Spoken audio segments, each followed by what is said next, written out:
Everyone says these viral sunscreens are amazing, but after 2 months of testing, I've come to a very different conclusion. It's not for everyone. So, which one of these are best for oily skin, or dry skin, or acne-prone skin, or combination skin? To find out, I tested whitecast, stickiness, UV level, washability, makeup compatibility, oil paper test, and also conducted ingredient analysis. So let's cut through the hype and find the sunscreen that will actually work for your skin type, your lifestyle, and your needs. A #1 contender on Stylevana and Yes Style, butting heads with beauty of Joseon, is this Skin1004 Sun Serum. And like the name suggests, it is like a serum. It's ultra light. It spreads really well. It feels like really wearing nothing at all. Yet it's still hydrating. It's not the most moisturizing sunscreen I've ever used, but it still gives a subtle hydration. For me, there was no eye irritation, but eye irritation does vary by person a lot. Here's what the brand says. Eye irritation is not common for this product, although people sensitive to chemical filters, as I say, that's true for all chemical sunscreens, can experience a stinging sensation. Oiliness-wise, I tested over 20 sunscreens in the last 2 years, and in the paper oil test, this wasn't the least oily, but in uses, it felt like one of the least oily ones.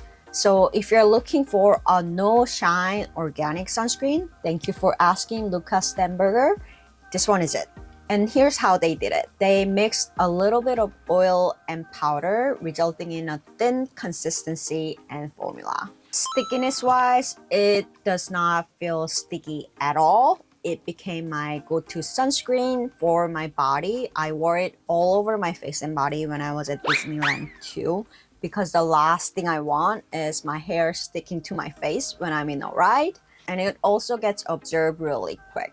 Makeup compatibility is excellent. There's no creasing, no clumping.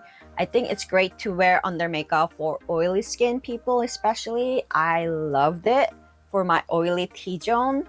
But for the dry parts of my face, I found it a little bit dry. White cast. I didn't notice any white cast on my face. I think for mid to light skin tones, you're probably not gonna notice any. But while testing it on my hand, I did notice a very slight white finish. This is because of Tinosorb M, aka MBBT. So for darker skin tones, this ingredient can leave a subtle gray or whitish cast. In my easy washability test, after cleansing it with just a foam cleanser, only about 40 or 50% of sunscreen was erased. But after double cleansing, meaning first cleansing oil and then a foam cleanser, you can see that almost all was removed. And according to Skin1004 themselves, they recommend double cleansing as well. UV filter wise, this sunscreen contains not the first old generation of UV filters, but the newer second generation filters, the HHB and BBT, aka Tinosorb M. These have high photosensibility, meaning unlike the older UV filters that can be unstable under sunlight, which sucks because that's when we need the UV filters to work, right? These new filters remain stable, therefore being effective at UV protection under the sun. It's been tested to be suitable for all skin types. That usually means generally it will be well tolerated and found to be non-irritating for most people. It mixes well with other existing ingredients, and these filters are also environmentally friendly, which is why Korean brands are loving this in their new sunscreens. These filters have been approved in Europe, Korea, and Australia so far. However, Tinosorb M hasn't been approved by the FDA in the US yet. That's because things usually take longer with FDA. Which is why you cannot just buy it off of Amazon US. You have to buy it from platforms where you as individual is importing it yourself. Other than those UV filters, there's a tiny bit of niacinamide, which gives a brightening effect. There are no aroma oils or artificial fragrances. It is also reef safe. These are the range of skin types that I recommend this sunscreen. I especially recommend it for oily and combination skin. For dry and dehydrated skin, if you have mild symptoms like mild dryness, mild tightness, then I think you'll probably like it too. But I don't recommend it if you have more medium to severe symptoms of dryness or tightness because the hydrating sensation doesn't really last long. I personally do not recommend any sunscreen that requires double cleansing for when your skin is sensitive because double cleansing can easily tear down skin barrier. A lot of people don't realize that excessive cleansing, which means more than enough cleansing, is the reason behind irritation and sensitivity for many people. And those people just try to put on more moisturizer while every night they're damaging their skin barrier in the cleansing process. So for those peeps, I do not recommend double cleansing sunscreen. If you want to learn more about just enough cleansing, I covered it in this video. I'll also link it below. In conclusion, if where you live has that kind of humid, sticky, muggy, everything feels just unpleasant, that kind of summer, then I think you will love this sunscreen because it is the lightest, the least sticky sunscreen of all. If you have oily skin, I think it's perfect for your daily use and also perfect for under makeup too.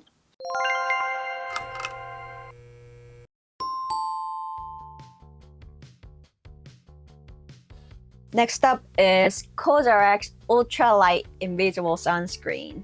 I'm so excited to talk about this one. I love the ingredients in this thing. But first things first, for me, there was no eye irritation. The brand said they also completed the eye irritation-free test.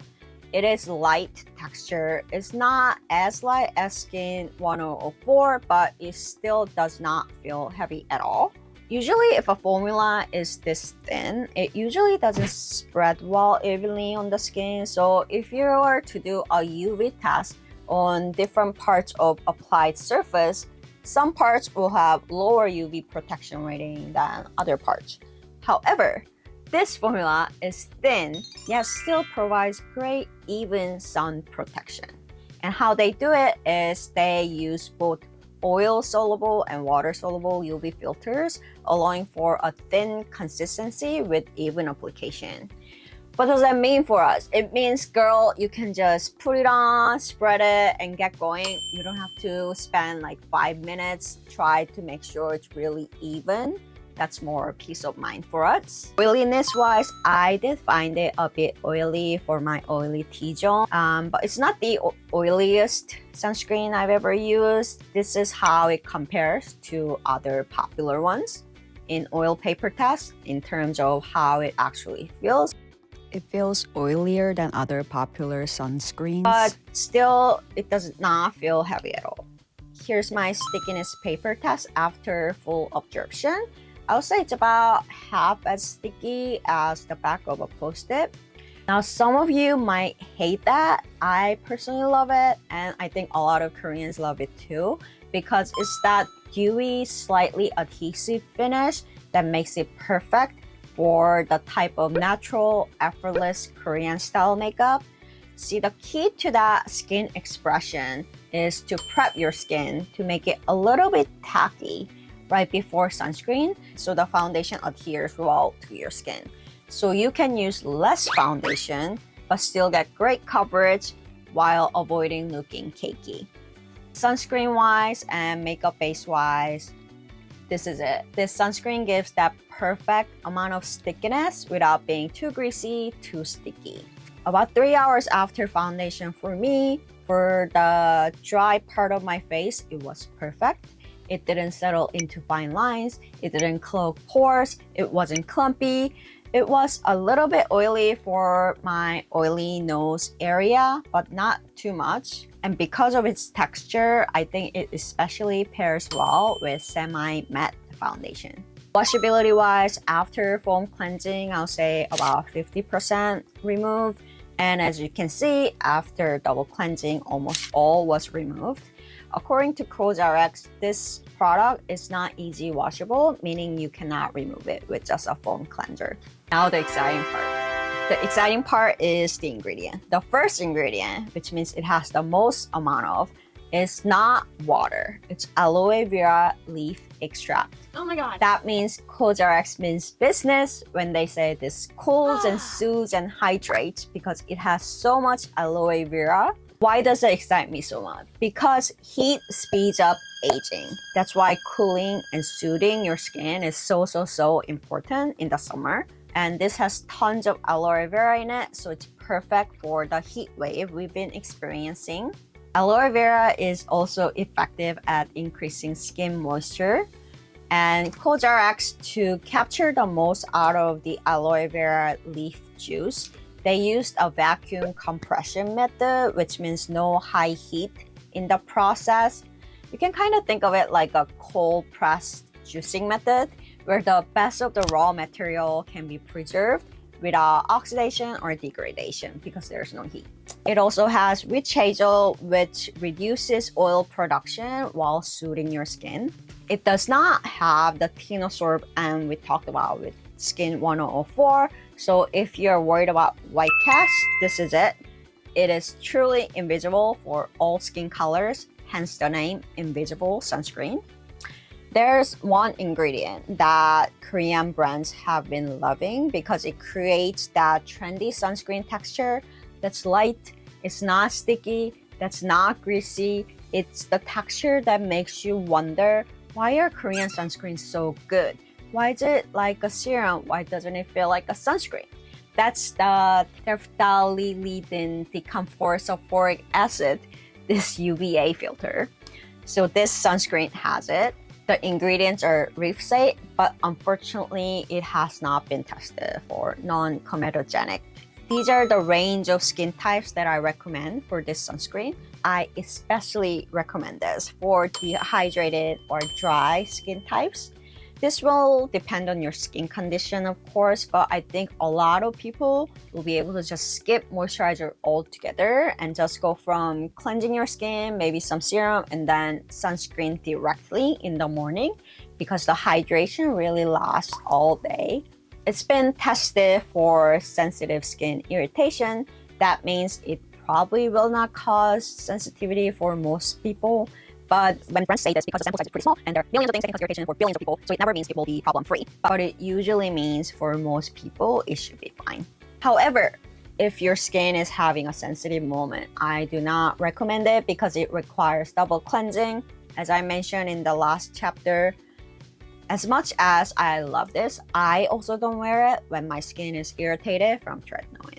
In conclusion, I recommend it to those looking for a minimal morning routine since a lot of you will be able to just skip moisturizer and feel fine. Some mornings I just wash my face, put this on, nothing else, and then I'm good to go. The famous Beauty of Joseon Aqua-fresh sunscreen. This sunscreen spreads really well and there was no eye irritation for me. Hydration-wise, it's similar to Skin1004. There's a subtle hydration, but this one has a feeling of refreshing sensation too. Oiliness-wise, similar to Skin1004, it feels non-greasy. It is like a tad more oily compared to the original Beauty of Joseon sunscreen, but it's really a minor difference. All in all, this one doesn't feel oily, it doesn't feel sticky. Under makeup, it's just excellent. There's no creasing, no clumping, no settling into my fine lines. On the days when I'm better at managing my oiliness with proper skincare, it was perfect for my oily area. And on drier days, it did feel a little dry for my dry cheeks. But on good skin days, when my skin feels more like normal skin than combination skin, my skin didn't feel dry. Overall, again, almost in all aspects, it's very similar to Skin1004. What's different about this one is easy washability. So after foam cleansing, I would say about 90% or more was removed, as you can see. And after double cleansing, obviously almost all was removed. I felt like it was too good to be true, so I tested it 3 times and I had the same result each time. And I've also seen other beauty YouTubers having the same results in their testing. However, the brand says this is not an easy washable sunscreen. They recommend double cleansing. My guess is they didn't test for easy washability in a lab, so therefore, for legal reasons, they cannot say it's easy washable. But here are the facts. You can decide whether you want to single cleanse or double cleanse. I've been doing a single cleanse and it's been fine. But if you see any trouble popping up, definitely switch to double cleansing.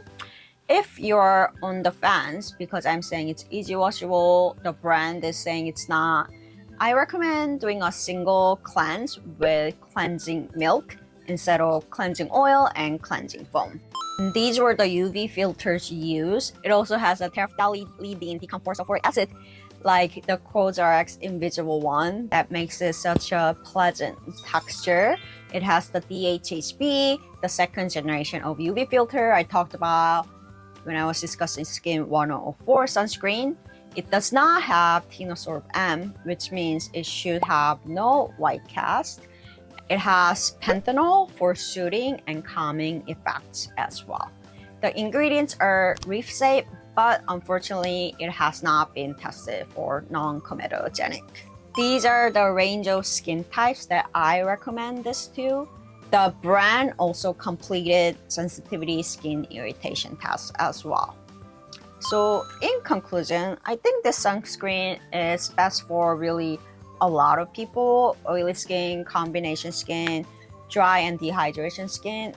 Because I found the Aqua-fresh in my testing to be easy washable, I can recommend this for sensitive skin too.